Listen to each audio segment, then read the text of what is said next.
Hello dear student, आपके लिए जो माध्यमिक शिक्षा मंडल यानी कि एमपी बोर्ड द्वारा आपकी जो प्रश्न बैंक जारी कर दी गई हैं, जो इस वीडियो में हम कक्षा 10वीं के बच्चों के लिए प्रश्न बैंक का सॉल्यूशन बता रहे हैं। दोस्तों बता दें कि जो एमपी बोर्ड द्वारा 2021-22 यानी 17 आप जो बोर्ड एग्जाम 22 का देंगे उसके लिए ये प्रश्न बैंक जारी कर दी गई हैं। अगर आप 80 में से 75 प्लस अंक लाना चाहते हैं तो ये क्वेश्चन बैंक आपको याद कर लेना है। 75 प्लस का मतलब है कि आपको 80 भी आ सकते हैं, ऐसा नहीं, क्योंकि ये पूरा का पूरा यहीं से आपका पेपर बनने वाला है। और आप स्टूडेंट अगर आपको लगता है कि इनमें क्वेश्चन बहुत ज़्यादा हैं, जैसा कि मैंने आपको देखिए इस वीडियो में कि आपको अध्याय 3 का सॉल्यूशन बताया जाएगा। ठीक है, दो चरों वाले रैखिक समीकरण जो कि है, इससे पहले हमने अध्याय 1 वास्तविक संख्या बहुपद कंप्लीट कर दिया है। इस वीडियो में अध्याय 3 दो चर वाले रैखिक समीकरण का आप सॉल्यूशन देखेंगे।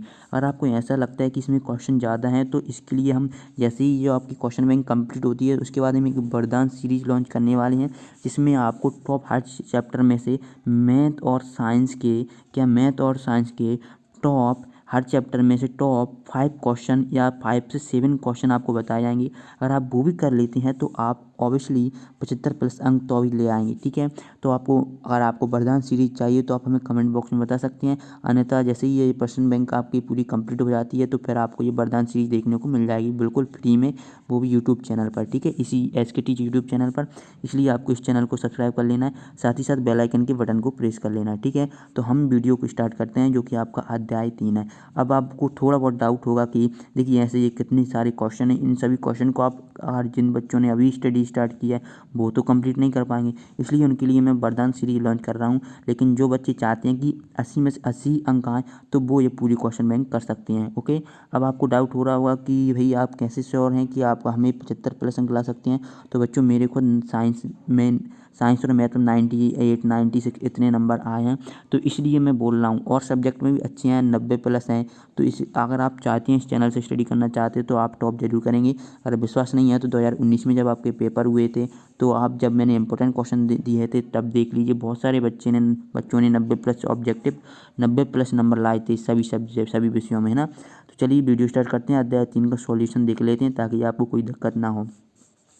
तो यहाँ पर ये आपका जो 1 अंक के 2 ऑब्जेक्टिव टाइप पूछे जाएंगे और एक 4 अंक का क्वेश्चन पूछा जाएगा। तो चलिए कौन कौन से क्वेश्चन आपसे पूछे जा सकते हैं यहाँ पर हम देखेंगे। ऑब्जेक्टिव टाइप तो आपको यहीं से देखने को मिल जाएंगे, इसलिए इन्हीं को याद करने हैं। देखिए पहला है निम्नलिखित में से दो चरों में रैखिक समीकरण है।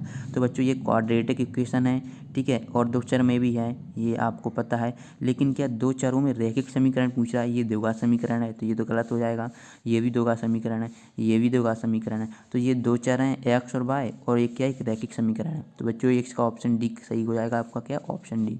दूसरा देखते हैं, अगर आप इस तरीके से पढ़ेंगे तो आपको कोई याद करने की ज़रूरत नहीं पड़ेगी। और साथ ही साथ मैं बता दूं, अगर आप ये इतना कंप्लीट कर देते हैं तो आपका 100% एक अंक यहाँ से 1 से 2 अंक बिल्कुल पक्के हो जाएंगे। बस इतना आपको यहाँ पर कर लेना है। साथ ही साथ इसी संबंधित पूछ जाता है कि ये संगत होता है कि असंगत होता है, और ये कर लेते हैं तो आपके 2 अंक 100% मैं श्योर दे रहा हूँ। आप भले ही ये याद रख लेना कि मैंने ये बोला था कि यहाँ से आएगा। ठीक है, तो टेंशन ना लें, बिल्कुल एक एक आपको बारीकी से तैयारी कराई जाएगी। बस आप इस चैनल के साथ बने रहें। तो इसलिए आपको क्या करना है, इस चैनल को सब्सक्राइब कर लेना, और बता दें कि चैनल को सब्सक्राइब करना बिल्कुल फ्री होता है। साथ ही साथ अगर आप इसकी बेल आइकन के बटन को प्रेस कर लेते हैं तो जब भी अब हम 10th क्लास की नेक्स्ट वीडियो अपलोड करेंगे तो उसकी नोटिफिकेशन आपके पास तुरंत पहुँच जाएगी। ठीक है बच्चों, देखिए अब क्वेश्चन देखते हैं। a1/a2x प्लस b1/b2 बराबर नहीं है तो रैखिक समीकरण योग में क्या क्या होगा। एक अद्वितीय हल होगा, कोई हल नहीं होगा, अंत अनेक हल होंगे, इनमें से कोई नहीं होगा। तो जब भी क्या ये हुआ तो एक अद्वितीय हल होगा, और रेखा कैसी होंगी, प्रतिच्छेदी।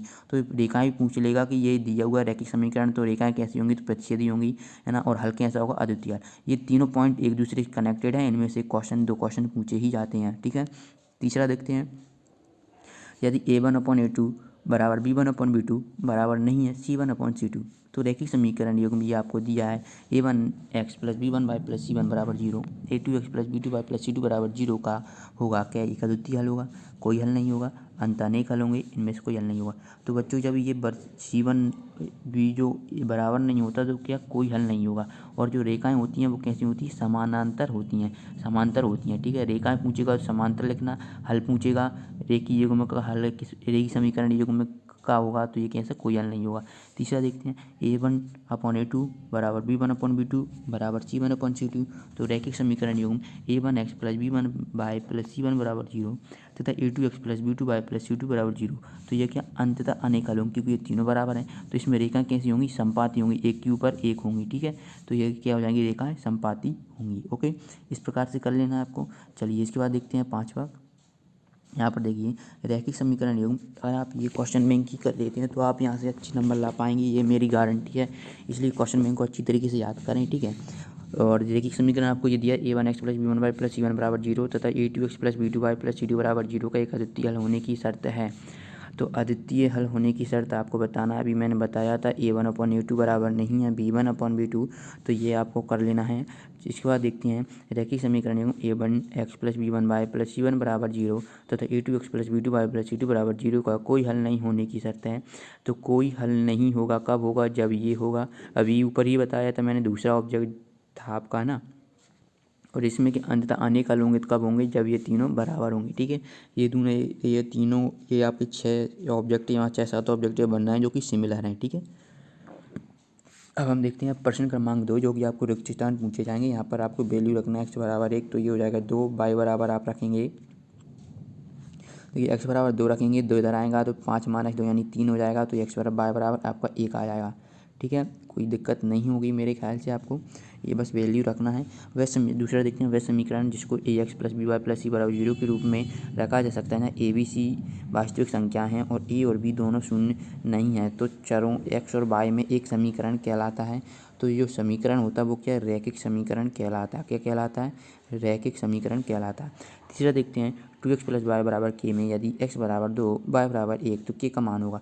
जब आप x बराबर 2 रखेंगे तो ये 4 हो जाएगा, y बराबर 1 रखेंगे तो ये 1 बराबर k होगा, तो 5 बराबर k हो जाएगा, यानी k की वैल्यू 5 आएगी। तो यहाँ पर आपको 5 कर देना। चलिए अब हम अगर इसके बाद नेक्स्ट क्वेश्चन देखते हैं, तो यहाँ पर देखिए तीसरा है सत्य हमें लिखना है। दो चरों में एक रैखिक समीकरण के अनेक हल होते हैं, तो ये बताना ये सत्य है या फिर असत्य। तो ये सत्य होता है, जो दो चरों में एक रैखिक समीकरण के अनेक हल होते हैं। ठीक है, अभी आपने जो उसके मेन थ्योरी मैंने बताई थी आपको, तो दो चरों में अनेक होते हैं, रैखिक समीकरण में अनेक होते हैं, जबकि द्विघात में 2 होते हैं, त्रिघात में 3 होते हैं, है ना। इसलिए रैखिक समीकरण में हल पूछ रहा है अनेक, है ना। और दूसरा देखते हैं रैखिक समीकरण का प्रत्येक हल उसको निरूपित करने वाली रेखा पर स्थित एक बिंदु होता है, तो ये भी सत्य है। ठीक है, पहला और दूसरा दोनों ही सत्य हैं। अब हम प्रश्न 4 देखते हैं। दो चरों में रैखिक समीकरण का मानक रूप लिखना है, तो ये होता है मानक रूप ax + by + c बराबर 0। ओके, और यहाँ पर आपको क्या m का मान बताना है, तो x बराबर -2 रखना है ना, और y बराबर आपको 5 रखना है। जब रखेंगे तो जो m का मान आएगा वो -1 आएगा। सॉल्व करके देख लीजिए, क्योंकि सॉल्व कर बताएंगे तो बहुत बड़ी वीडियो हो जाएगी। और वैसे भी आपको वैल्यू के लिए रखना और कुछ नहीं करना। यहाँ से आपको प्रतिस्थापन विधि से एक क्वेश्चन पूछा जाता है, साथ ही साथ ये वेरी इंपॉर्टेंट क्वेश्चन है, इनमें से आपको रट कर ही जाना है। ठीक है, ये के का मान जरूर आपसे पूछा जाता है, एक इनमें से क्वेश्चन जरूर याद पढ़ लेना। साथ ही साथ ये भी 14वां क्वेश्चन बहुत ज़्यादा इंपॉर्टेंट है, 15वां भी है। तो जो इसमें जो क्वेश्चन दिए हैं, अगर आप बिल्कुल श्योर होना चाहते हैं कि हमें 80 में से 80 लाना है, तो आप ये पूरा क्वेश्चन करें। और अगर आप चाहते हैं कि हमारा टारगेट 60 से 75 प्लस है, तो आप जो मैं क्वेश्चन बताऊंगा वो कर लेना। इसके लिए एक मैं क्या वरदान सीरीज लॉन्च कर रहा हूँ, उसका आप थोड़ा वेट कीजिए। जैसे ये क्वेश्चन बैंक कंप्लीट होती है तो वरदान सीरीज तुरंत आ जाएगी उस क्वेश्चन बैंक के एक दिन बाद। ठीक है, इस नेक्स्ट वीडियो में हम क्या देखेंगे, अध्याय 4 जो कि हमारा है द्विघात समीकरण का सॉल्यूशन। ये क्वेश्चन आप देख लीजिए। अगर आप इन क्वेश्चन के आंसर भी पाना चाहते हैं तो आप हमारे टेलीग्राम ग्रुप को ज्वाइन कर लीजिए। टेलीग्राम ग्रुप में जैसे ही हम इन क्वेश्चन के आंसर सॉल्व कर लेते हैं तो उनकी PDF सीधे दे देंगे। ठीक है, PDF आपको देखने को मिल जाएगी। ठीक है, चलिए मिलते हैं नेक्स्ट वीडियो में, धन्यवाद।